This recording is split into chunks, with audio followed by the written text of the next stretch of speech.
शिरोळ तालुक्यातील गावागावांमधील कुंभारवाड्यांमध्ये सकाळपासून गणेश भक्तांची गणेश मूर्ती नेण्यासाठी लगबग सुरू होती।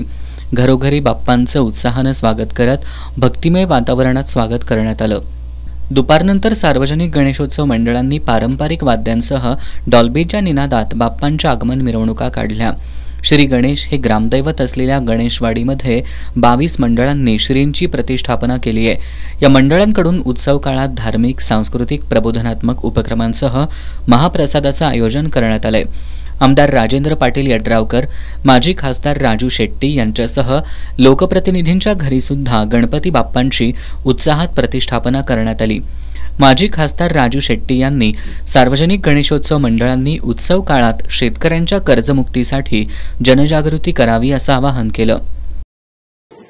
सर्व शेतकऱ्यांना आणि शेतकऱ्यांच्या तरुण पोरांना माझी विनंती आहे, गणपतीच्या समोर जी काय रांगोळी घालायची आहे स्वागतासाठी, त्याच्यामध्ये कर्जमुक्त शेतकरी अशा प्रकारची रांगोळी घालून महाराष्ट्रातल्या कर्जाच्या विळख्यात सापडलेल्या शेतकऱ्याला कर्जमुक्त करा असा संदेश या गणेश चतुर्थीच्या रांगोळीतून सर्व शेतकऱ्यांनी द्यावा अशी सर्व युवा शेतकरी पोरांना माझी कळकळीची विनंती आहे।